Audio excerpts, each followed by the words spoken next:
You walk through a home, it checked most of the boxes, the price seems fair, and you're approved and you're ready. But now you're considering this offer and you're thinking to yourself, is this the right home for me? How do I know I'm making the right choice? I think this is a great question for any client of mine to ask themselves, and we have a three-part test that we break down with the client to ensure that they're making the right decision on placing an offer that a home of theirs could be just the ideal fit. In an ideal moving fast market, this is the three-part test that I have tested, tried, and true, and even used myself to make sure that we're making the right decision for not only myself but for you as the client as well too when it comes to purchasing your own home. So in this video, we're going to break down that three-part test and give you the insight that you need to know as you're considering making an offer on a home that you feel may or may not be the right choice for you. My name is Craig Houston. I'm with the Moving to Norfolk team, and this is our first time ever meeting together. I want to welcome you to the channel, and I want to go ahead and encourage you to subscribe to the channel and ring the notification bell so that way you can be the first to learn about any and everything that's taking place in the Hampton Roads market. And I get phone calls and text messages from viewers like you each and every week looking to make a smooth move to the Hampton Roads market. So if you're thinking about making that move, go ahead and feel free to give me a call, shoot me a text at 757-294-8163, and I'll be there to help you every step of the way. Trust me, I got you. Now let's just talk about exactly how this thing always shapes up when I'm working with a client. What happens first and foremost is that we get together, we understand exactly what the terms that they're looking for, exactly what the ideal fit of a home is for them, and then what we do, we get out to shopping after we get them approved with a local lender. Now, once we have all this information together and we gather all the details that we need and we start the shopping process, once we find a home, we're always going to come up into a situation where we have to now to determine if any of the homes that they saw today is the ideal fit and it checks most of the boxes that's on their wish list. So we have a wants section and a needs section. We have a whole home buying process video that if you want to look at that and check it out, we'll leave it linked down in the description so that way that you can be able to check that video as well too. And I encourage you to do that.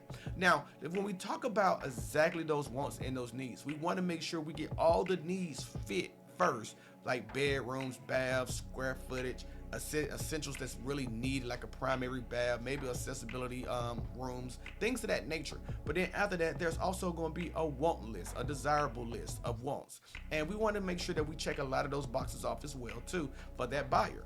Now for our client, what we like to do is run through those wants and those needs. But once those have been clearly established and the buyer has now determined which home may fit them, especially when it comes to fitting their budget, the question always poses itself: Craig, am I really making the right choice? And I think this is a very important detail that we need to discuss, because truly you have to make sure you walk yourself through if this is actually going to be the right ideal fit for you. So let's discuss our three-part system that we use to actually help our clients walk themselves through if this is actually the right fit for them. The very first question that I pose to any client is, does this home actually fix the lifestyle problem that you may be facing? And that could be many things, whether you're downsizing because you want to lessen your expenses, whether you're upsizing because you want to get the essentials like a bigger garage, a home office, more space for your kids, things of that nature. We take that into consideration as well.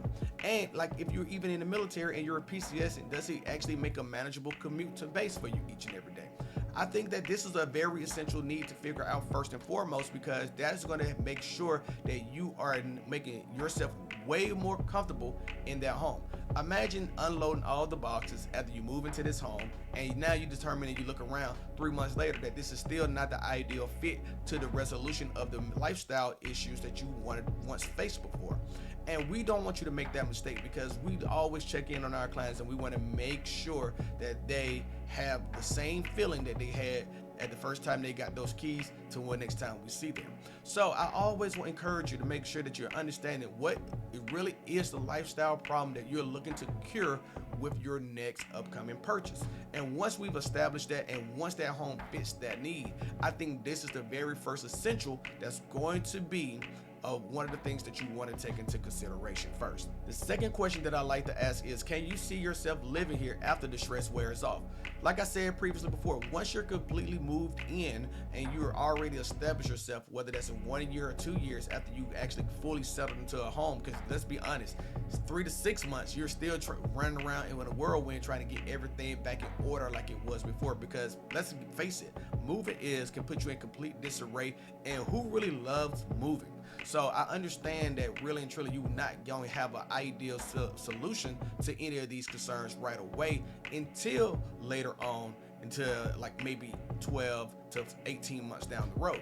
But once all that stress wears off, you've gotten comfortable in that home. Is this the home that's going to be the ideal fit for you?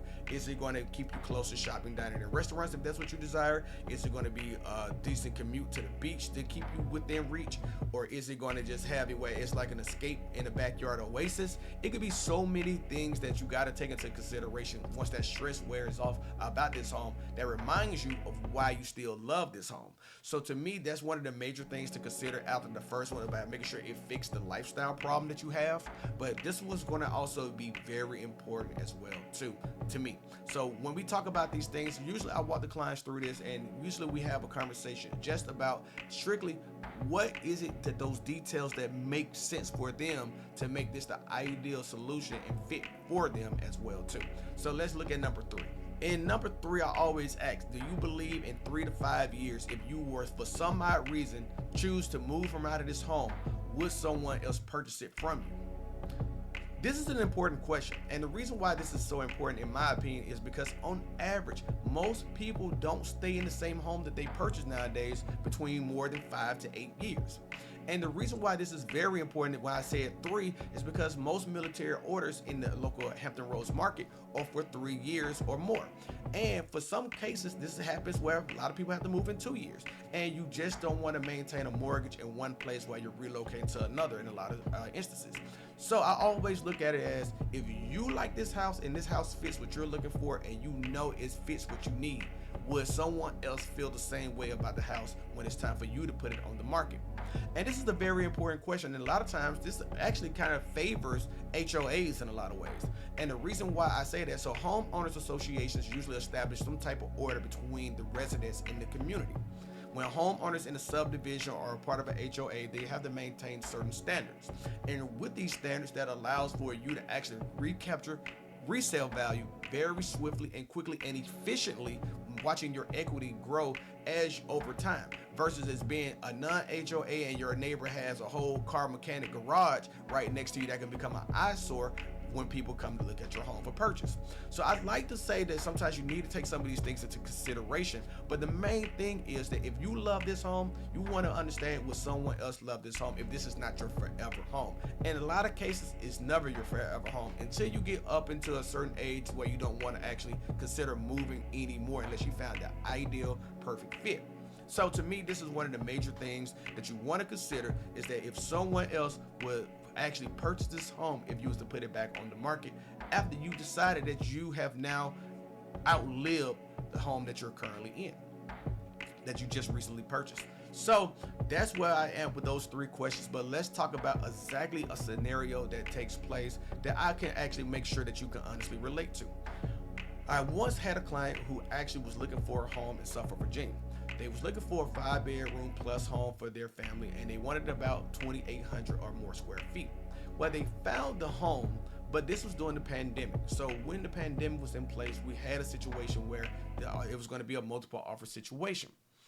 The client at that point in time did not want to put in what they thought was a fair value offer. They wanted to still leave a little bit of room within their budget. And you can only communicate to a client what they really possibly should do under advisement, but you really work for them. So when they decide that they want to put in a different offer than what you think may be the winning offer to get to the finish line, you write what they desire. And I always ask a client at this point in time, if you write this offer and you were to lose this home, would you be okay with not putting as much money in that you possibly could have to actually get this home and risk losing it? Or would you feel better knowing that you put the most into it for value, and if you got the home, that it will satisfy you and your family's needs? Well, they deferred to the first option of just going in a little bit less than what they possibly should, and they lost out on the home. Well, that second time we came back around, that buyer decided that, hey, you know what? I can't do this again. I need my family in this different situation. So they went above and beyond on the offer, and they had to compete against 11 offers. When they competed against those 11 offers, they wind up landing the offer that won. And honestly, they was going to spend all the way up to a certain amount to get this home, but the appraisal came in less than that amount, so they wind up spending tremendously less than what they thought they was going to spend initially. So to me, it's always about put your best foot forward, and if you're living for what you want to purchase right now, looking for a deal in a Hampton Roads market, you may be finding those deals. But in a lot of cases as well too, other people are shopping in those same markets that you are and are really considering purchasing that home and putting their best foot forward to land that home because they have just as much interest in it as you. So I always look at it as assess it is if you lose this house on the market, will you be okay to go back to the market and find another one, or will you always have in the back of your mind that should have been the home for you? And if you can live with just those situations, then you will be in the perfect position to use our 3-part system. And if this is something that you found value in, I really want you to go ahead and hit me with a like, subscribe to the channel, and ring that notification bell. And like I said before, if you're looking to purchase a home in the Hampton Roads market, or even if relocating to this market as well, feel free to give me a call, shoot me a text at any time at 757-294-8163.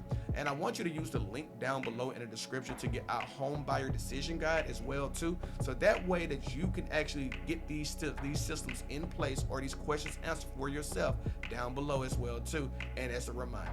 So I hope that you found value in this. I'll catch you in the next video. Y'all stay safe. Peace.